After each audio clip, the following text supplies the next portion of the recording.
నమస్తే. నేను మీ Gopi. Welcome back to మనం టీవీ. వల్లభనేని వంశీ ఈ పేరు 2 తెలుగు రాష్ట్రాల్లో అందరికి తెలిసిన విషయమే. రీసెంట్ టైమ్స్‌లో ఆయన రాయదుర్గం పోలీస్ స్టేషన్ పరిధిలోని మై హోమ్ భుజ అపార్ట్మెంట్స్‌లో అయితే ఆయన అరెస్ట్ అవ్వడం జరిగింది. ప్రస్తుతానికైతే మాత్రం ఆయన విజయవాడ కేంద్ర కారాగారంలో అయితే ఉండడం జరిగింది. ఇదంతా పక్కన పెడితే రేపు ఉదయం వైఎస్ జగన్మోహన్ రెడ్డి గారు బెంగుళూరు నుంచి డైరెక్ట్‌గా విజయవాడ వచ్చి ములాఖత్ ద్వారా వల్లభనేని వంశీని కలవబోతున్నారంట. ఓకే. కలవబోతున్నారు కాబట్టి ఎందుకు కలుస్తున్నారు? అక్రమంగా కేసు ఏమైనా పెట్టారా? లేదు. ఏమైనా కొట్టేమన్నా కేసు ఒప్పించారా? లేదు.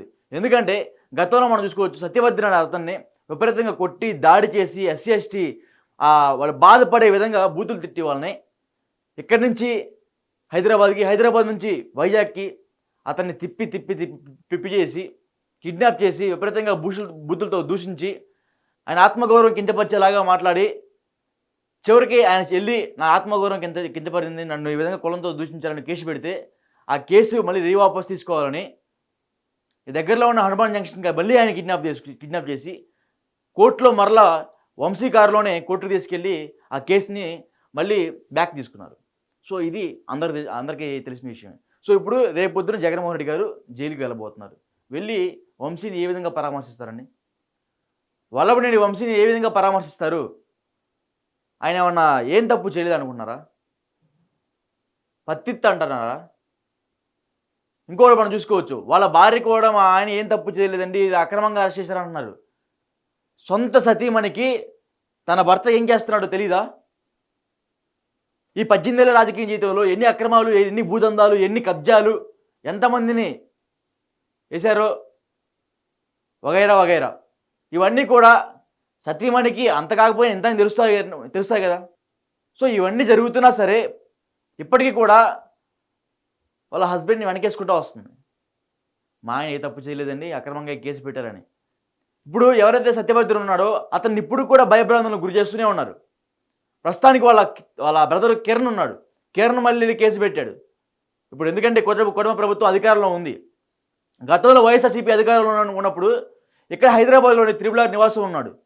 అప్పుడు నైట్‌కి నైట్ పరిగెత్తుకుంటూ వచ్చి గోడలు దూకేసి, గేట్లు బద్దలు కొట్టేసేసి, త్రిపుల్ ఆర్‌ని అరెస్ట్ చేసి గుంటూరు, తాడేపల్లి తిప్పుకొని ఆయన విపరీతంగా కొట్టి ఆయన చనిపోయే స్థితికైతే ఆయన గతంలో వెళ్ళిన సంగతి మనం చూసాం. కానీ నిన్న మాత్రం అయితే హైదరాబాద్‌కి వచ్చి రాయదుర్గం పోలీస్ స్టేషన్‌లో ఇన్ఫర్మేషన్ ఇచ్చి రాయదుర్గం పోలీస్ స్టేషన్ సమక్షంలోనే వల్లభనేని వంశీని తన సమక్షంలోకి తీసుకున్నారు గన్నవరం పోలీసులు. సో జరిగిన సంగతి ఇది. రేపొద్దున విజయవాడ వస్తాడు వైఎస్ జగన్మోహన్ రెడ్డి గారు. ఏం మాట్లాడతారు? జైలుకెళ్ళి ఏం మాట్లాడతారు? ములాఖత్ ద్వారా జైల్లోకి వెళ్తున్నా అంటున్నారు. సో ఆయన కూడా చాలా హ్యాపీగా ఫీల్ అవుతాడేమో. ఎందుకంటే గతంలో ఆయన జైల్లో ఉన్నప్పుడు సుమారు 16 నెలల పాటు జైలు జీవితం ఆయన అనుభవించాడు. మళ్ళీ చాలా రోజుల తర్వాత మరలా జైల్లో అడుగు పెడతాడు కాబట్టి కనీసం జైలు చుట్టాగానే వెళ్తాడు.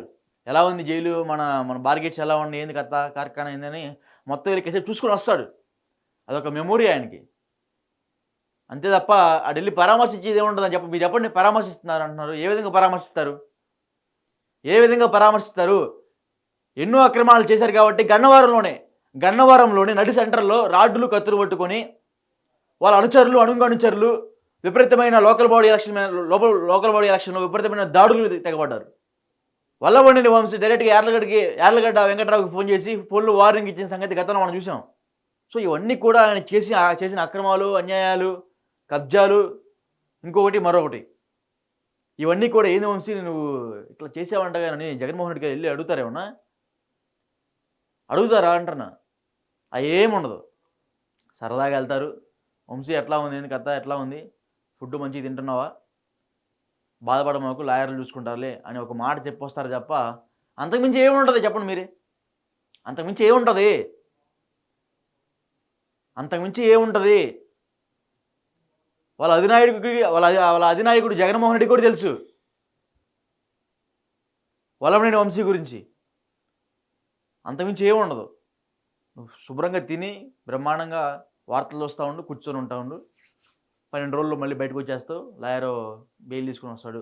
అంతే చెప్పేది అంతే. మళ్ళీ జైలు నుంచి బయటికి రాగానే మీడియా సమావేశం పెట్టి అదిగో వల్లభనేని వంశీని అక్రమంగా అరెస్ట్ చేశారు, గత ప్రభుత్వంలో ఎప్పుడు ఇట్లా అక్రమ అరెస్టులు జరగలా, ఇప్పుడు జరుగుతున్నాయి అని మళ్ళీ మీడియా ముందు బెంబెలెత్తిపోతూ ఉంటారు మన జగన్మోహన్ రెడ్డి గారు. అంతే కదా. సొంత చెల్లిని, తల్లిని, బాబాయ్ కూతుర్ని, బాబాయిని దూరం పెట్టిన వాళ్ళకి తన పార్టీలో వేరే పార్టీలో గెలిచిన ఒక ఎమ్మెల్యేని, ఇప్పుడు మాజీ ఎమ్మెల్యేని ఏ విధంగా పరామర్శించి ఏ విధంగా ఆదుకుంటారని మీరు అనుకుంటున్నారు? అంతే కదా! ఖచ్చితంగా మీరు కామెంట్ చేయాలి. ఏమనుకుంటున్నారు చెప్పండి? తల్లిని, చెల్లిని, బాబాయ్ కూతుర్ని, బాబాయిని లెక్క చేయనోడు వెన్నంట ఉండి 3 దశాబ్దాల పాటు అతని వెంటే ఉన్న విజయసాయి రెడ్డికి అన్యాయం జరిగినప్పుడు వంశీకి ఏ విధంగా న్యాయం చేస్తాడు? మీరే చెప్పండి. సో, ఆడ జరిగింది ఏందంటే, ఆ సత్యవర్ధన్ని కిడ్నాప్ చేశారు. ఫస్టు హనుమాన్ జంక్షన్ తీసుకెళ్ళిన తర్వాత వైజాగ్ తీసుకెళ్లారు. మొత్తం ఈ కేసులో మొత్తం 12 మంది ఉన్నారు. ప్రస్తుతానికైతే మాత్రం పోలీసులు 5గురినైతే అదుపులో తీసుకున్నారు. మరో 6గురి కోసం 2 చర్యలుగా చేపట్టి పోలీసులు 2 భాగాలు విడిపోయి ఆ మిగతా 6గురి కోసం అయితే గాలింపు చర్యలైతే చేపట్టారు. ప్రస్తుతానికైతే మాత్రం 5గురైతే ఆల్రెడీ అరెస్ట్ చేసి రిమాండ్‌కి తరలించడం జరిగింది. 5గురిని కూడా వంశీతో పాటే. 5గురిలో మెయిన్ సూత్రధారి ఎవరంటే ఒకడు వీర్రాజు, మరొకడు విజయ్ బాబు. వీళ్ళిద్దరూ కూడా విజయ్ బాబు అనే అతను ఈ సత్యవర్ధన్ని వైజాగ్ తీసుకెళ్ళాడు. ఈ వీర్రాజు అనే అతను విజయవాడలో అతన్ని ఎత్తుకొచ్చి వైజాగ్ తరలించడంలో కీలక పాత్ర పోషించిన వ్యక్తి వీర్రాజు. సో వీళ్ళిద్దరు మెయిన్.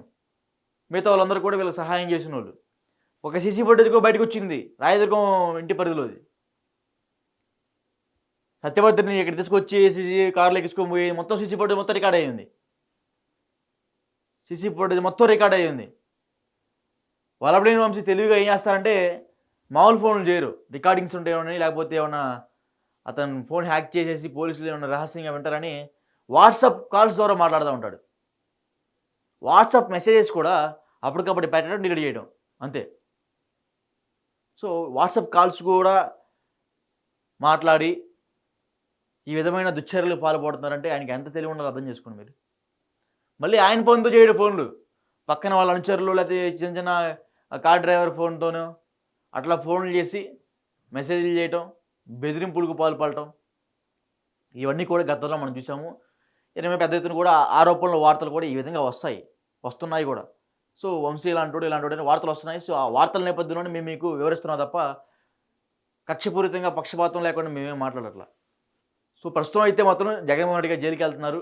జగన్మోహన్ రెడ్డితో పాటు వాళ్ళ పార్టీ నాయకులు, కార్యకర్తలు కూడా రేపు పొద్దున పెద్ద ఎత్తున విజయవాడ జైలు దగ్గరికి అయితే వెళ్ళబోతున్నారు. మరి ఏం జరిగింది చూద్దాం. గోడలు బద్దలు కొడతా అంటున్నారు కొంతమంది. బద్దలు కొట్టి వంశీ గారిని బయటకు తీసుకొస్తాం అంటున్నారు. గోడలు మొత్తం బద్దలు కొడితే ఇంకా ప్రభుత్వం ఎందుకు, న్యాయ వ్యవస్థ ఎందుకు, పోలీసు యంత్రాంగం ఎందుకు? తప్పు చేసినప్పుడు ఖచ్చితంగా అరెస్ట్ అవుతారు. ఇవాళ కాకపోతే రేపైనా సరే. ఇంకా జైల్లోకి వెళ్ళిన తర్వాత డిమాండింగ్ అంట, నాకు వెస్టర్న్ టాయిలెటే కావాలి, నాకు ఆ బెడ్ కావాలి, నాకు ఫ్యాన్ ఇట్లా ఏసీ కావాలి, 64 ఇంచెస్ టీవీ కావాలి. సో ఇవన్నీ కూడా గతంలో వైఎస్ఆర్సీపీ అధికారంలో ఉన్న సమయంలో చంద్రబాబు గారు కేసులు అరెస్ట్ అయినప్పుడు కనీసం ఆయన కొంచెం, ఎందుకంటే ఏజ్ పర్సన్ కాబట్టి ఆయన కొంచెం వేడి నీళ్ళు లేకపోతే డైట్ ఫుడ్ మెయింటైన్ చేస్తూ ఉంటారు వాళ్ళు. కనీసం వేడి నీళ్ళు అడుగుతున్నారా అని అడుగుతుంటే కూడా బయట వీళ్ళు వ్యంగ్యంగా వాడికి వేడి నీళ్ళు ఎందుకు ముసలోడికి అని వ్యంగ్యంగా మాట్లాడిన కొంతమంది వైఎస్ఆర్సీపీ నేతలు కూడా ఉన్నారు. సో అలాంటప్పుడు అంత పెద్ద వ్యక్తికి ఎటువంటి సహాయం లేకపోతే కోర్టు నుంచి మంచి మంచి పర్మిషన్స్ తెచ్చుకొని ఇంటి నుంచి ఫుడ్ ఒక్కటే తీసుకెళ్లారండి. వేడి నీళ్ళు గిన్నెలు ఏమి ఇవ్వాల. అలాంటి వ్యక్తికే ఇవన్నీ జరగలేదు. ఎందుకంటే ఒక మాజీ ముఖ్యమంత్రి, 2 సార్లు గెలిచిన ముఖ్యమంత్రి అప్పట్లోనే. ఇతను ఆఫ్టర్ ఆల్ మాజీ ఎమ్మెల్యేకి ఇవన్నీ అడుగుతున్నారా అని ప్రజలు ఒక ఆవేదన వ్యక్తం చేస్తున్నారు ప్రజలు. సో గతంలో చంద్రబాబు గారికి లేనిది ఇప్పుడు ఈయనకెందుకు అని ప్రజలు ఆవేదన వ్యక్తం చేస్తున్నారు. కోర్టును కూడా ప్రశ్నించే స్థాయికి ప్రజలు మొత్తం వెళ్ళిపోయారు. సో ఎట్టకేలకు అందరికి న్యాయ వ్యవస్థ మీద నమ్మకం ఉంది, న్యాయం మీద నమ్మకం ఉంది. అందుకనే ప్రజలు కూడా సైలెంట్గానే ఉన్నారు. ఖచ్చితంగా జడ్జెస్ కూడా చూసి ఈ కేసుని ముందుకు తీసుకెళ్తున్నారు. వాళ్ళు కూడా, వాళ్ళ లాయర్ కూడా ఈ కేసుని కోర్టులో వినిపించేటప్పుడు జడ్జి గారు అన్నారంట, వెంటనే రిమాండ్కి పంపించేసాను అన్నారంట. ఎందుకంటే ఇది ఫాల్స్ కేసు కాదు, అతన్ని భయపెట్టి భయభ్రాంతాలకు గురి చేశారు. ఎందుకంటే టీడీపీ పార్టీ ఆఫీస్లో అతను ఒక కంప్యూటర్ ఆపరేటర్గా పనిచేస్తున్న వ్యక్తి సత్యవర్ధన్. సో అలాంటి వ్యక్తి మీద దాడి చేసిన ఘటన ఇది. అంటే కేసు పెడితే తప్పండి, నాకు అన్యాయం జరిగిందని అట్లా కులం పేరుతో దూషించారంటే తప్ప. అంబేద్కర్ రాసిన రాజ్యాంగంలో ఇవన్నీ ఉన్నాయండి. కానీ ఇది వీళ్ళు ఇలాంటి వాళ్ళు డబ్బు మదంతో, అధికార మదంతో విపరీతమైన చేష్టలకు పాల్పడి అలాంటి వ్యక్తిని రేపొద్దున అతనికి అపాయం కూడా ఉండే ఉంటది. జీవితాంతం భయంతో ఉంటూనే ఉంటాడు. జీవితాంతం అట్లానే ఉంటాడతను. ఇంకా వాళ్ళ బ్రదర్ కొంచెం ధైర్యవంతుడు కాబట్టి వచ్చి మళ్ళీ రిటర్న్ కేస్ ఫైల్ చేశాడు. గవర్నమెంటు అదేవిధంగా న్యాయ వ్యవస్థ మీద నమ్మకం ఉంది కాబట్టి. సో ఇవన్నీ కూడా కళ్ళకు కట్టినట్టు మన కళ్ళ ముందు కనబడుతున్నప్పుడు ఇంకా వైఎస్ జగన్మోహన్ రెడ్డి గారు వచ్చి అతన్ని పరామర్శించడానికి వస్తున్నాడు. అతని కోసం నిమ్మరసం తాగించడానికి వస్తున్నాడు అని ఏందండి ఈ కట్టుకథలు? ఏంది చెప్పండి మీరే? తప్పు జరిగిందని కళ్ళ ముందు కనబడుతూనే ఉంది. మళ్ళీ అక్రమ కేసులు అంటూనే ఉన్నారు. పరామర్శించడానికి వస్తూనే ఉన్నారు అంటున్నారు. నిమ్మరసం తాగేస్తారంటున్నారు. ఏం మాట్లాడతారు ఇంతకుమించి జైలుకి పోయితే ఆయన? ఏం ఉండదు. సో అందుకనే జగన్ జైలుకి వెళ్తున్నారు అన్నట్టుగైతే నేను ఒక చేసాను చూడండి ఒకసారి. సో గతంలో కూడా ఆయన జైలుకి వెళ్ళారు, చూసుకున్నారు. ఇప్పుడు ఒకసారి ఎన్విరాన్మెంట్ బాగుందా బాలేదా చూసుకుని వస్తారే తప్ప అంతకుమించి లోపల ఏం జరగదు. అంతకుమించి ఏం జరగదు. సో ప్రస్తుతం అయితే మాత్రం రేపొద్దున వైఎస్ జగన్మోహన్ రెడ్డి గారు బెంగళూరు ప్యాలెస్ నుంచి అయితే మరలా బయటకు అడుగు పెట్టబోతున్నారు. ఇదొక వంక. దీన్ని వంకగా తీసుకొని రేపొద్దున మళ్ళీ విజయవాడలో అల్లర్లు సృష్టించే అవకాశాలు కూడా ఉన్నాయి. మరి ఏం జరుగుతుందో చూడాలా. పోలీస్ వ్యవస్థ కూడా యంత్రాంగం కూడా చాలా పటిష్టంగా ఉండాలి. రేపొద్దున ప్రెస్ మీట్లు పెట్టి జనాలు ఉసుగొల్పే విధంగా కూడా ఆయన మాటలు ఉండొచ్చు అని ప్రజలు భావిస్తున్నారు. మరి ఏం జరుగుతుందో చూద్దాం. ఖచ్చితంగా ఈ అంశం మీద మీ అభిప్రాయాన్ని కింద కామెంట్ రూపంలో తెలియజేయండి.